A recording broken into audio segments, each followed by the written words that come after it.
My name is Emily, and at 44 years old, I am a TV broadcaster. My husband, Tom, also 44, runs a photography studio. We began dating in high school and tied the knot at the age of 26, having been each other's first boyfriend and girlfriend. Our relationship felt like a natural progression, and we never considered anyone else. When I was 25 and tragically lost my parents in an accident, I couldn't fathom how I would have coped without Tom, who became like family to me.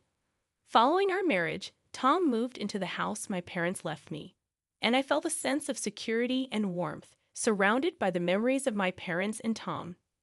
2 years into our marriage, we were blessed with a son, and our happiness multiplied.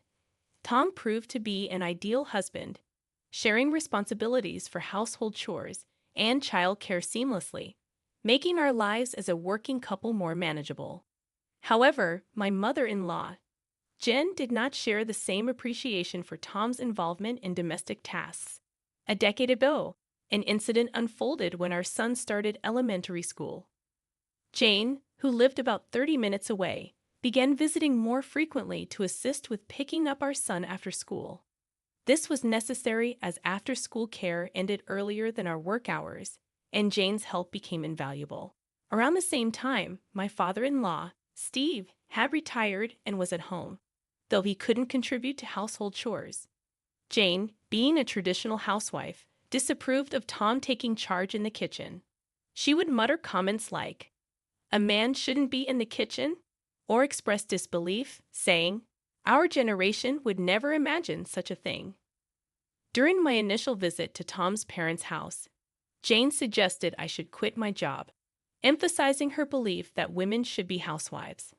She seemed uncomfortable with my glamorous job as a broadcaster, while Tom, who knew me from our high school broadcasting club days, consistently supported my dream. Similarly, I backed Tom in his pursuit of becoming a photographer, and working together felt entirely natural for us. Despite successfully navigating the challenges of nursery school days, elementary school brought new difficulties with less flexible and appealing after-school care. This situation led to increased reliance on Jane's help. However, her visits came with comments on the cleanliness and orderliness of our home, to which Tom would casually respond, defending his involvement in household tasks. Despite her assistance being appreciated, Jane continued to express her disapproval behind my back, questioning Tom's choices and suggesting it was detrimental to our reputation. I listened quietly without interjecting, while Jen held onto her old-fashioned beliefs despite owning a smartphone, a rarity among people her age. Among my circle of friends, I was the sole owner of such a device, and Jen often boasted about its capabilities, emphasizing how easy it made things. She browsed the internet for various purposes, exclaiming, "Look at what you can do so effortlessly now." Embrace convenience. Her smartphone wasn't the only modern convenience she embraced. While our family relied on a traditional paper-based shopping order, Jen advocated for online services, suggesting it was a waste to pay for delivery and insisting we should do the shopping ourselves. However, when she discovered that the service could be ordered online, she promptly encouraged me to switch, criticizing the old-fashioned method of ordering on paper. Jen would often stay until late at night while Tom and I prepared dinner. She'd mention needing to return home for Steve's dinner, implying he wouldn't eat alone. Steve, unable to perform any household tasks, prompted me to ask Tom about his cooperative nature with chores one day. Tom explained that his mother's complaints about his father's lack of help served as a negative example for him. He resolved to be proactive in sharing household responsibilities to avoid similar complaints in his own marriage. Jen's contradictory attitudes toward household chores puzzled me.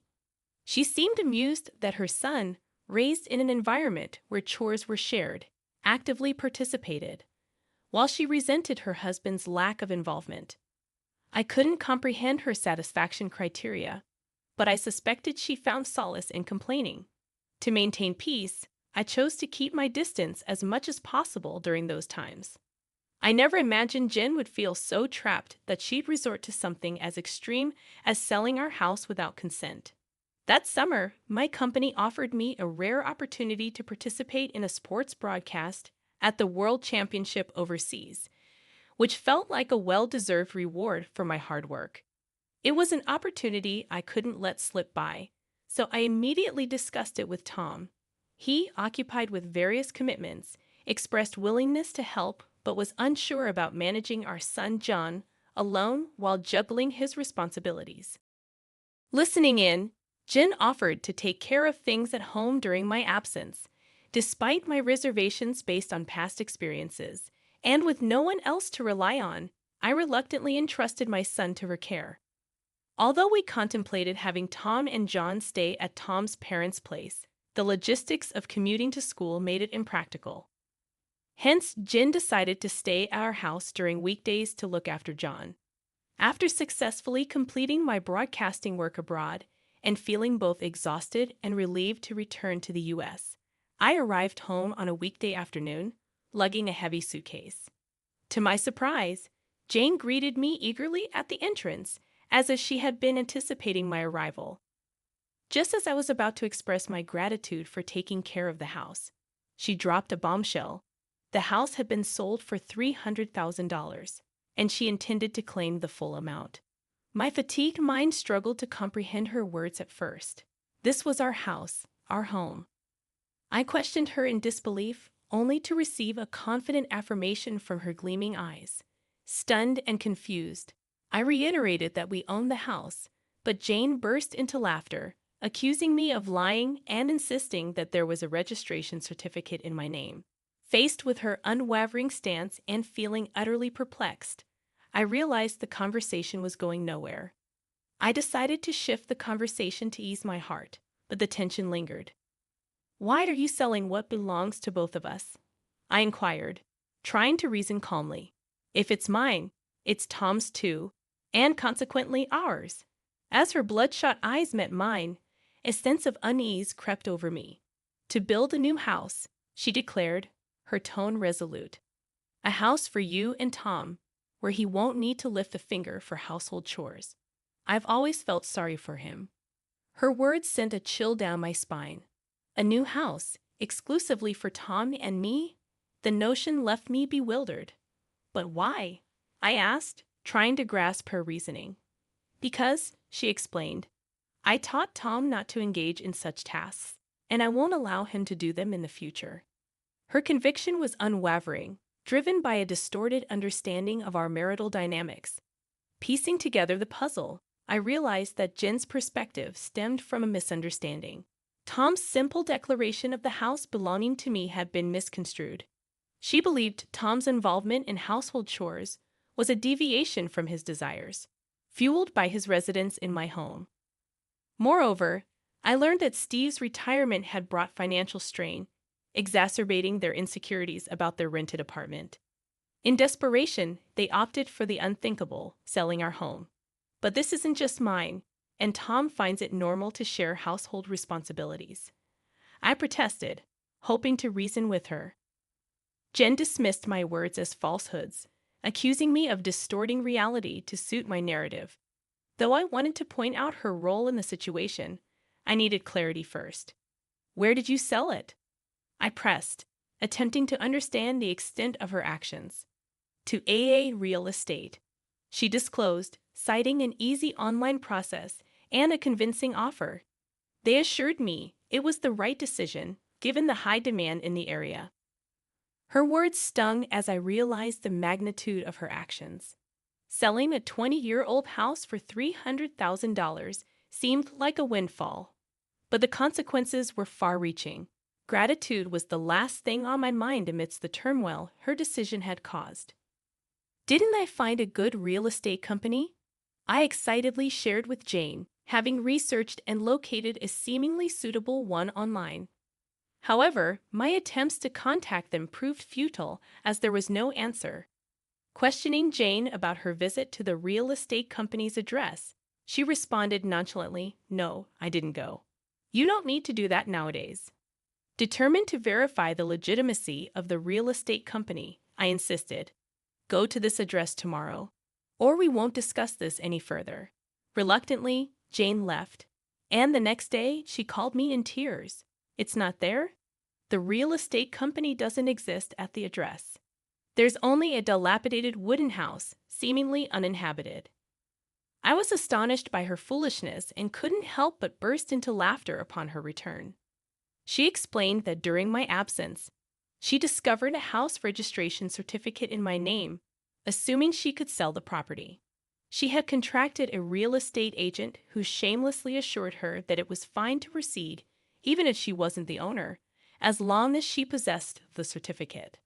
Believing them, she sent all the requested documents, and when a buyer was found, they requested a deposit, half of the $9,600 commission on the $300,000 sale. She transferred $4,800.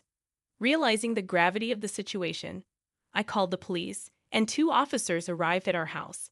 It turned out that such internet fraud, posing as real estate agents, had become increasingly common. These fraudsters offered free valuations, requested official documents, introduced a supposed buyer, took a fee, and then disappeared. With many vacant houses and the ability to fake addresses for document delivery, such scams had become prevalent. The police questioned Jane, who was trembling as she answered. The officer clarified, "Let me ask again. The house deed you sent belongs to your daughter-in-law, right?" Jane nervously confirmed, realizing the gravity of the situation now that a third party was involved. Jane nervously began, I thought. Well, it belonged to my son, but her explanation was swiftly countered by the officer. Even if it was your son's, isn't it strange to try to sell someone else's house? He questioned incredulously. Red-faced, Jane blurted out, "No, it's not like that. Emily asked me to." She wanted to get the house appraised to sell it, spouting a nonsensical excuse. Turning to me for clarification, the officer asked, "Is that true?"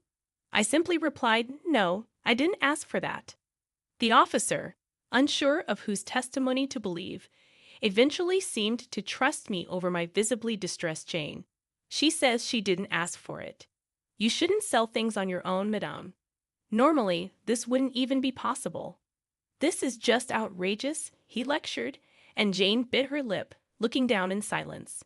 Convinced of Jane's rash actions, the officer inquired about the deed registration she had sent.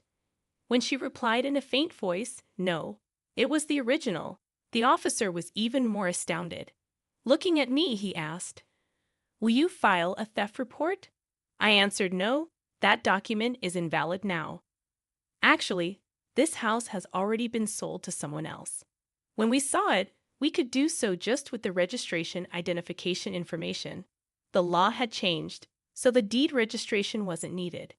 Indeed, I had received the deed when I inherited the house from my parents, but it was unnecessary when selling the house."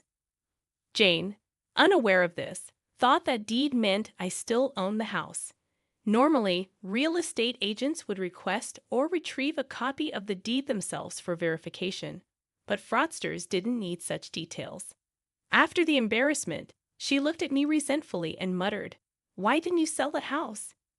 It's a curse to sell your parents' home. People in flashy jobs are like this. I met her gaze and said, "Tom wanted it. He needed a lump sum." Jane exclaimed in surprise, her face turning even bluer. At that time, Tom wanted to start his dream photography business, but didn't have enough funds. The house was our only significant asset, so we sold it to an acquaintance and rented it back. When I explained everything, Jane's shoulders slumped as she muttered, "So Tom's success now is because you sold the house, Emily." Well, I could say that, but I believe that spouses should stick together through thick and thin.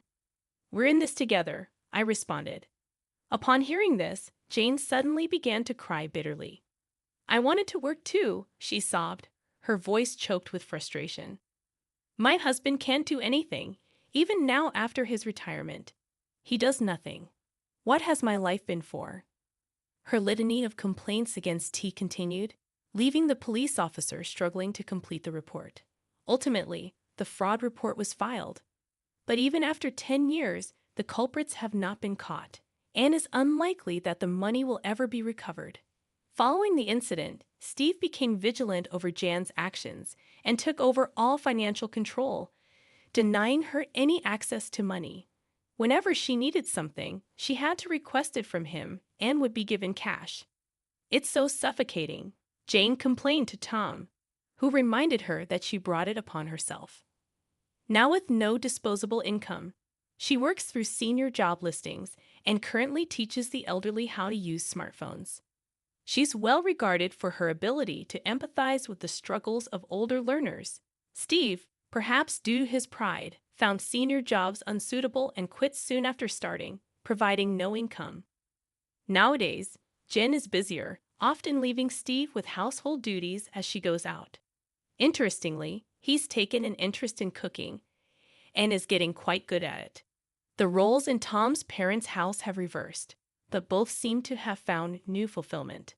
As for me, after my overseas business trip, I successfully climbed the career ladder and now anchor the evening news. Tom's photography studio is thriving, and we've managed to save enough to consider buying back and renovating the family home. We are grateful to our acquaintance for allowing us to keep the house despite the outrageous incident. It worked out well for Tom's parents in the end. Our son is turning 17 and approaching adulthood, so I shared the story with him as a cautionary tale about internet fraud. However, to preserve his grandparents' dignity, I've kept the part about them trying to sell our house a secret.